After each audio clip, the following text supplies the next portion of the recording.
Hi, welcome to Self Images. I'm Angie Self, and I want to thank you for stopping by my channel today.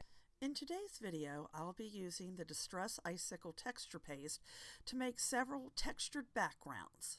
I'll then take those backgrounds and use them in a few different cards.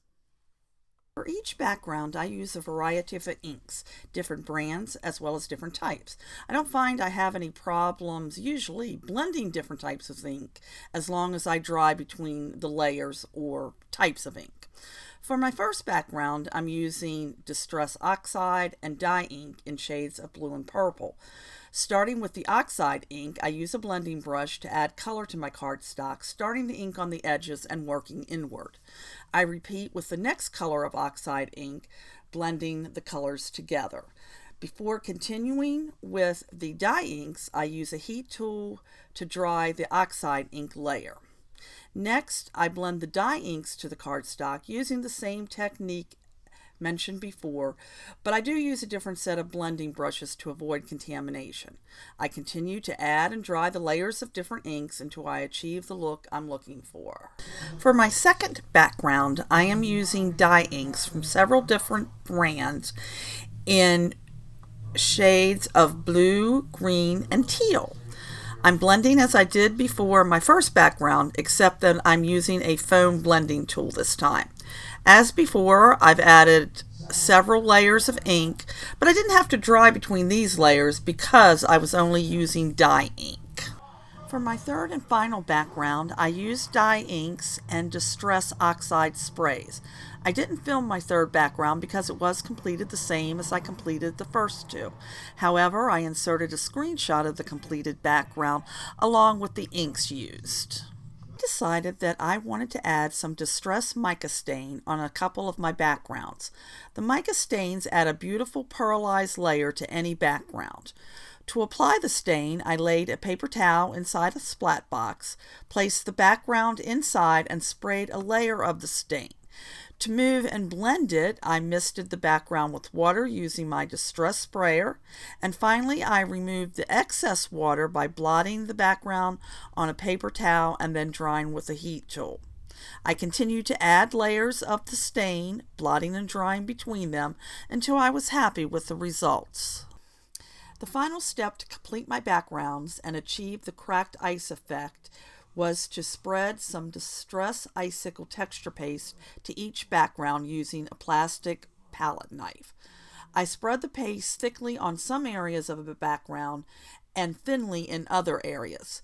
Thick layers gave me larger, more prominent cracks, while the thin layers gave me tiny, fine, detailed cracks.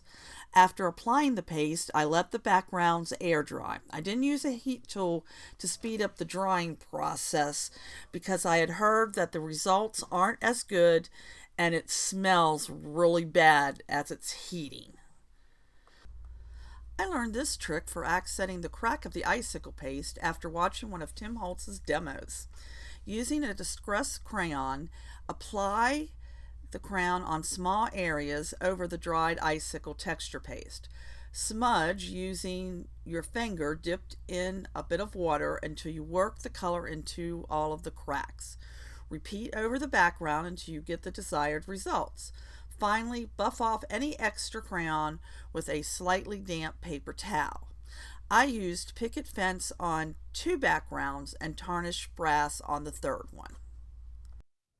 Now that I've completed my backgrounds, let me show you how I turn them into cards. For the first background, I cut 2 snowflakes from the Elizabeth Craft Designs Ornate Snowflakes die set. Because these are very intricate dies, I used the Sizzix Chrome Precision Cutting Plate along with the Sizzix Fold-Away die cutting machine to cut 3 of each snowflake in white cardstock and then another one from holographic cardstock. For each of these snowflakes, I glued 3 white ones together and then glued the holographic one on top to make dimensional embellishment for my card front. I used the E600 spray adhesive for this step, spraying the back of each die cut and then lining it up with the other. You'll notice that I used that splat box again, lined with a piece of wax paper. I really appreciate the simplistic necessity of the splat box in my craft space.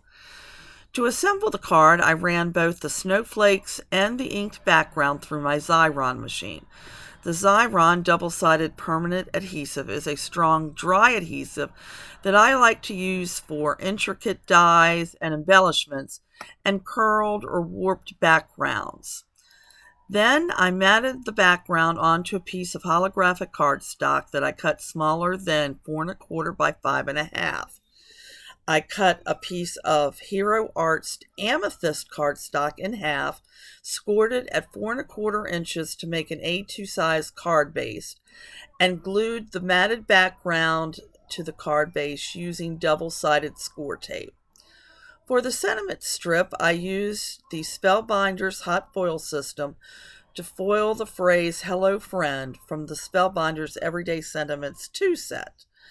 I placed the strip of text on a piece of the amethyst cardstock and used the Gina K Connect glue to place that strip onto the card front. To finish the card, I added some flat back pearls and iridescent colors to finish the card off and add a little bling. For my second card, I cut the waffle flower tile panel die 3 times in white cardstock and once in a copper metallic cardstock. Again, I used the E600 to glue all the layers together. Here's a tip. I use a brayer when gluing multiple layers together. The brayer helps to spread the glue and adhere the entire surface of the piece. Next, using the Gina K Master Layouts die set, I cut the inked background with the largest rectangle and glued it to the back of the stacked die cut. For the sentiment, I used the Enjoy stamp and coordinating die from the Gina K Time to Coast kit. To get a perfect stamped die cut, try this tip that I learned from Gina K. Using the coordinating die, cut a piece of white cardstock.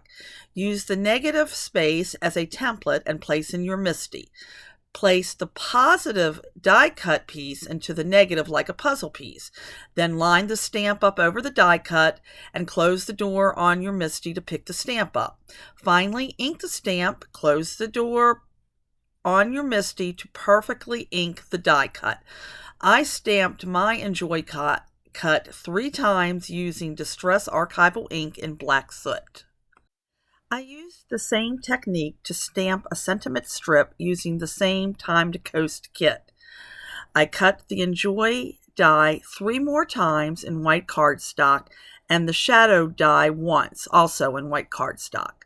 I glued the 3 Enjoy die cuts together to add dimension, then added glossy accents to the top for a glossy, domed-like finish. This was then glued on the white shadow piece and placed on the front panel along with the sentiment strip using Gina K Connect. I cut a piece of 110-pound white cardstock and scored to make an A2 card base. The front panel was then glued onto the card base using the score tape again.